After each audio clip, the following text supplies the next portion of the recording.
Os principais nomes do cenário político passam por aqui. Café com Política. No Café com Política de hoje, a gente recebe aqui no estúdio o ex-deputado Vadson Ribeiro, ex-deputado e também gerente de inovação e tecnologia da financiadora de estudos e projetos, FINEP, e também presidente do PCdoB em Minas. A gente tem assunto demais para falar aqui. Sim. Bom dia. Bom dia, Thalita. Bom dia a todos os ouvintes da Rádio Tempo. Vamos começar falando sobre a FINEP, Vadson, porque é um assunto muito interessante. Acho que é importante primeiro a gente explicar o que é a FINEP, que está ligada então ao Ministério de Ciência e Tecnologia, e é uma nova gestão, né? Isso, Thalita. A FINEP é uma empresa pública, né? Como você bem disse, financiadora de estudos e projetos. Ela é vinculada ao Ministério da Ciência, Tecnologia e Inovação, e ela tem como missão financiar projetos na área de pesquisa, inovação tecnológica, tanto a empresas privadas, mas também com grandes investimentos em instituições públicas, né? Universidades, institutos científicos tecnológicos. Te dar um exemplo. Aqui em Minas Gerais nós estamos produzindo junto com a FMG, o BHTEC, a primeira vacina 100% brasileira, né? Essa é uma vacina, por exemplo, que recebe investimentos da FINEP. Então a FINEP financia, tanto na área pública quanto na área privada, investimentos ligados à inovação tecnológica. Na área privada são empresas que querem investir em tecnologia, como você explicou, e aí, claro, a gente tem um impacto econômico no país de uma forma geral, a geração de emprego e renda, o desenvolvimento do país também de uma forma geral. Dessa nova gestão ou desse novo governo, o que a gente pode dizer? Em 2023 a gente já tem um balanço positivo de procura e de resultado de fato dessas empresas que buscam esse financiamento? Olha, é ótima a sua colocação. As empresas brasileiras no último período, empresas que fazem inovação tecnológica, elas encontravam muita dificuldade para buscar esse recurso. Por quê? Você sabe que a taxa de juro no Brasil é uma taxa de juro muito alta, né? O que foi feito no início desse ano na gestão do presidente Lula? A taxa de juro, ela mudou de TJLP para TR. Então, isso coloca para os empréstimos da FINEP hoje uma taxa que ela varia em torno de 5 a 5,5% ao ano. Então nós estamos falando, né, de um juro quase negativo, uma taxa de juro muito baixa, com um prazo de carência podendo chegar de 3 a 4 anos e prazo de quitação da dívida de até 18 anos. Então essas empresas, elas estão correndo junto a esse recurso disponível, porque também o governo no início do ano descontingenciou, né, o fundo de financiamento da ciência e tecnologia, o FNDCT. Então juntou esses dois fatores, juros baixos, 5,5% ao ano, sem IOF, e um recurso disponível para ser aplicado em empresas que fazem inovação tecnológica. Então o que significa dizer isso? 2023, comparado com 2022, nós já temos um crescimento em mais de 60% de crédito para essas empresas, porque elas estão buscando um recurso muito mais barato. Antes era impossível pagar uma taxa de 15% ao ano, hoje se está falando de uma taxa de 5 a 5,5%. Não existe, Thalita, país no mundo que se desenvolva sem maciços investimentos em inovação tecnológica. Esse é um grande desafio. Pega o caso de Minas Gerais, né? Nós somos a terceira economia do país, mas ainda uma economia muito dependente do que nós chamamos de commodities, né? Que são produtos sem muito valor agregado. A inovação tecnológica permite também o Estado modernizar a sua economia. Ao invés de nós apenas produzirmos ou exportarmos em grande parte, como hoje, né? O café, o minério, claro que são produtos muito importantes para a nossa economia, mas nós também podemos e devemos, né, agregar valor a essa produção. E isso só se dará com esses aportes de recursos para a inovação tecnológica, porque as empresas mineiras, elas fazem inovação, são empresas de ponta, mas muitas vezes o que falta é esse recurso disponível e é uma taxa de juros que seja uma taxa equilibrada, compatível, não uma taxa absurda como era aplicada até então. Agora, Vadson, como é que as empresas chegam até a FINEP, por exemplo? Tem regras para o tamanho da empresa, o que a empresa faz, o serviço que ela presta? Olha, existe uma diferença básica. São empresas, basicamente o que vai variar, né? Com o faturamento das empresas, né? Isso faz com que cada empresa se encaixe a um perfil de financiamento. Financiamentos superiores a 15 milhões de reais são feitos diretamente com a Finep. Financiamentos abaixo desse valor são feitos com agentes financeiros em cada estado. No caso aqui em Minas Gerais, o nosso parceiro é o BDMG, que é esse agente financeiro que faz esse recurso chegar até essas empresas. Agora, todas as empresas, sejam elas micro, pequenas, médias, elas podem acessar esses recursos e um volume muito grande delas tem buscado esse recurso, por muitas vezes serem um empurrão inicial que essas empresas precisam para colocarem seus produtos no mercado, para testarem esses produtos. A gente sabe que inovação, né, Thalita, ela tem um risco muito alto, né? Porque quando você faz, por exemplo, a UFMG hoje, nós estamos comemorando uma vacina 100% brasileira. Agora, lá no início, não se tinha certeza se essa vacina iria dar certo, quais as etapas, o que teria que ser feito. Então, o teste requer investimento. Requer investimento e um certo dosagem de risco, né? Para que isso que se investe possa lá na frente traduzir em produtos que vão melhorar a qualidade de vida da população, né? E melhorar a economia também do estado, Com né? certeza. Aí você está falando em melhores empregos, melhores salários, empresas mais ligadas a tecnologias de ponta. Então, em Minas, nós também temos assim recebido um conjunto de empresas. Eu participei semana passada, inclusive, de um grande evento promovido pela FIENG, né, que foi o Imersão Indústria.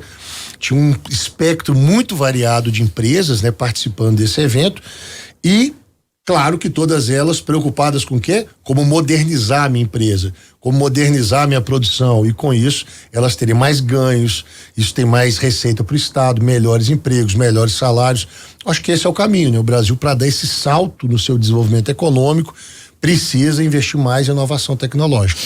Agora, Watson, vamos mudar aqui, aliás, mudar não, a gente continua nesse assunto que tem relação aí com a Finep, mas eu queria falar de RRF, um assunto que está sendo discutido na Assembleia, é um ponto aí de embate entre o governo e a Assembleia Legislativa de Minas Gerais. A gente tem falado nos últimos dias com todos aqueles que participam aqui no Café com Política. Com o Ministério de Ciência e Tecnologia não é diferente. Uma vez que o governo Zema pretende, por exemplo, federalizar a Codemig, já falou aqui sobre dar a Codemig para tentar diminuir a dívida que o Estado tem com a União.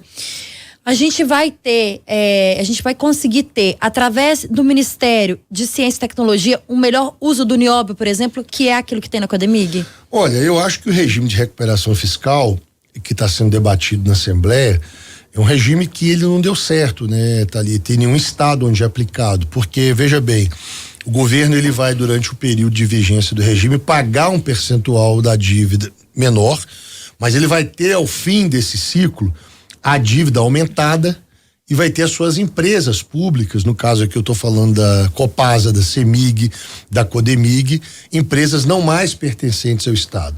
Então, nesse cenário, caso haja um entendimento do governo do Estado com o governo federal de absorção por parte do governo federal ou federalização, né, da Codemig, claro que isso terá um impacto, né, para o Ministério da Ciência e Tecnologia, como para o Ministério de Minas e Energia, porque nós estamos falando do nióbio, que é um elemento importantíssimo que nós temos em certa abundância aqui em Minas, extraído da cidade de Araxá, e que isso não pode ser entregue a bel prazer para qualquer empresa privada. Isso precisa fazer parte de uma estratégia de desenvolvimento do Estado. Eu acho que essa visão é uma visão que o atual governo de Minas tem, que é de privatizar as suas instituições, suas empresas públicas, traz esse risco para o Estado para médio e longo prazo. Deixa eu te dar um exemplo. A Codenge hoje ela é responsável por uma fábrica também chamada LabFab ITR, que é Laboratório Fábrica Ímãs de Terras Raras. Essa fábrica está localizada bem pertinho aqui na cidade de Lagoa Santa. Ora, ela produz ímãs que são ímãs importantes hoje utilizados em motores no Brasil, toda a indústria, né, chamados ímãs de neodímio. Isso está sendo entregue também por parte essa fábrica está parada e se fez 2 processos de licitação.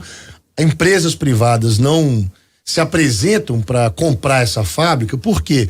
Porque estruturas como essa, elas precisam estar ligadas ao poder público, ao Estado, porque elas têm um sentido muito estratégico para o desenvolvimento, porque se trata de setores de ponta que muitas vezes a empresa privada não vai chegar e colocar recurso sem ter a certeza que ela vai ter lucro com aquilo. Então, se no regime de recuperação fiscal ou no regime de recuperação fiscal em debate na Assembleia, esse cenário da federalização prosperar, eu acredito que no caso da Codemig, o governo federal teria, né, que dar um trato à Codemig, por assim dizer, levando em conta os interesses do Estado de Minas, do nosso desenvolvimento, e não apenas privatizá-la. Mas eu acho que aprovar o regime de recuperação fiscal não é a melhor saída para Minas Gerais, porque nós vamos aumentar a nossa dívida com a União, não pagaremos essa dívida, e ao final desse processo de 9 anos, nós, além de não ter pago a dívida, nós não vamos ter as nossas empresas públicas, né? Agora, claro, melhor do que vender uma empresa dessa pura e simplesmente para iniciativa privada, seja talvez um entendimento com o governo federal e essas empresas entrarem como abatimento, né, da dívida do Estado com o governo federal. Vamos falar um pouquinho sobre política para o ano que vem, 2024, né? Em relação ao PCdoB, o que está sendo previsto pelo partido para as prefeituras e para as câmaras também no ano que vem? Olha, nós temos defendido, Thalita, achamos assim que a eleição do ano que vem é uma eleição que em certa medida mostra um país muito polarizado ainda, né? Acho que as pesquisas têm mostrado isso. Aquilo que veio de 2018 e 2022 ainda é o que tende a prevalecer no cenário do próximo ano. O PCdoB, ele tem agido no sentido de construir, né, frentes políticas que sejam frentes políticas mais amplas nos municípios, de modo a fortalecer essa base de sustentação do presidente Lula, né? Ou seja, não necessariamente a federação envolvendo PCdoB, PV e PT. Talvez a federação num conjunto de municípios. Claro, ela terá candidaturas a prefeituras, né? Como é o caso aqui da cidade de Contagem. A Marília é uma prefeita do PT, da federação, e vai para a reeleição. Como é o caso também lá em Juiz de Fora, a prefeita Margarida Salomão, que pertence, né, ao PT e, portanto, à federação. Mas em outros municípios, eu acho que o que preside o raciocínio do PCdoB não é necessariamente ter candidaturas da federação, mas candidaturas que possam representar esse compromisso, né, com a democracia, o compromisso, né, com o Estado democrático de direito, em pacificar o país nessa polarização que a gente vive e, sobretudo, inviabilizar, né, qualquer possibilidade de forças mais extremadas, né, de extrema direita, por exemplo, assumirem esses postos e o comando dessas cidades, que são as maiores cidades de Minas Gerais. Então nós temos agido no sentido de construir essas frentes políticas mais amplas, levando em conta não apenas a federação, mas também partidos que fazem parte hoje da base do presidente Lula. Nós temos em Belo Horizonte um cenário ainda indefinido, né? Mas com alguns nomes colocados. Com quem que o PCdoB vai caminhar? Com a tentativa de reeleição do prefeito de BH, Fuad Numan, ou com uma candidatura de Rogério Correia pelo PT? Olha, essa é uma pergunta difícil que você me faz, porque tem muita água para rolar debaixo dessa ponte, né? Eu entendo que, claro, todo lançamento de pré-candidatura é legítima, né? Por parte dos partidos políticos. Aliás, partido político disputa o poder político, né? E nós também enxergamos de forma assim muito positiva, né? O PT ter lançado um nome que é o nome do Rogério Correia. Mas por outro lado também nós temos uma relação muito boa, muito amistosa, né? De muito respeito com o atual prefeito, o Fuad, que é de um partido também que compõe a base do governo Lula, né? É um prefeito que você vai se lembrar que no segundo turno talvez tenha sido o único prefeito fora da federação de uma cidade de 2 turnos que apoiou o presidente Lula, né? Que foi o prefeito Fuad. Então é claro que a candidatura dele à reeleição, se assim ele decidir, passa também a fazer parte de um debate por parte do PCdoB e da federação, né? Nós poderíamos tanto ir com uma candidatura própria da federação, no caso quem se apresenta hoje é o deputado federal Rogério Corrêa, mas também para nós não seria nada estranho a federação abrir um diálogo e também caminhar com a reeleição do Fuad. Agora, é claro que são tratativas ainda muito iniciais, como eu disse, tem muita água, né, para rolar debaixo dessa ponte. Nós não sabemos ainda outros partidos de centro-esquerda se terão ou não candidaturas. Eu acho que o desenho do jogo há um ano das eleições é esse mesmo. As pessoas se colocam e vão tentando até ali abril, maio, ver quais candidaturas se tornam de fato viáveis para a partir daí afunilar. Então, nesse período, o PCdoB tem conversado com todo mundo e procurado, sobretudo, né, discutir um programa para Belo Horizonte. A gente vê hoje de forma muito preocupante a situação da Câmara Municipal de Belo Horizonte, sabe? Enfim, são um cenário político a cidade que sempre foi marcada, né, por ser uma cidade democrática, avançada, uma capital além do seu tempo, tem amargado no último período sinais muito fortes, né, de conservadorismo, de intolerância, né? E a gente precisa, a partir das eleições, também juntar um campo político, né, para dar resposta a esse cenário de crise. Watson, na pesquisa Datatempo, divulgada há algumas semanas, nós discutimos muito ela aqui. A pesquisa revelava que o eleitor de Belo Horizonte se colocava mais à direita do que à esquerda. Te preocupa de alguma forma que o candidato colocado até aqui como candidato da direita, que é o nome do deputado estadual Bruno Engler, do PL, como um pré-candidato ou possível pré-candidato à Prefeitura de Belo Horizonte, te preocupa de alguma forma que consiga ser eleito para a Prefeitura de BH? Olha, eu acho que todo mundo que coloca seu nome para disputa, em tese ele tem chance de se eleger. Agora, é claro que eu acho que essa sensação que a pesquisa capta, né, demonstra para nós que talvez tenhamos que montar uma frente política mais ampla do que a esquerda, né? Talvez somente a esquerda, disputando as eleições de Belo Horizonte, não seja capaz de convencer esse eleitor que nos últimos anos foi bombardeado, né, por uma propaganda e por uma ideia contrária à esquerda. Então, é o que eu te disse, para nós o mais importante nas eleições é criar uma frente política ampla, que talvez não seja encabeçada pela esquerda, mas também pode ser encabeçada pela esquerda, para que a gente inviabilize, né, a vitória de setores mais extremados. O que seria o pior cenário para Belo Horizonte é vencer a prefeitura uma candidatura identificada 100% com o bolsonarismo, porque isso significaria trazer para a cidade de Belo Horizonte os princípios que regeram, né, o governo Bolsonaro, da intolerância, do ódio, da polarização política, né?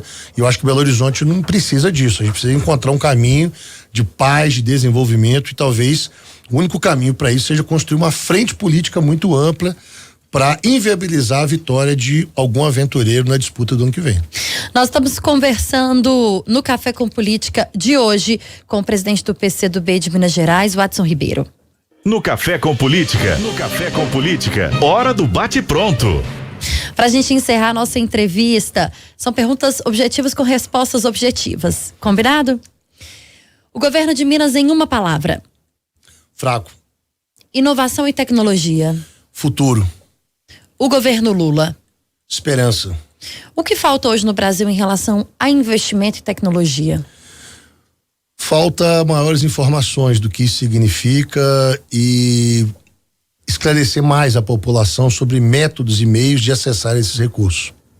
Gerente do FINEP, presidente do PCdoB em Minas, o Watson Ribeiro foi o nosso convidado de hoje aqui no Café com Política. Volte sempre. Obrigado, Thalita, obrigado a todos os ouvintes da Rádio Tempo. Os principais nomes do cenário político passam por aqui. Café com Política.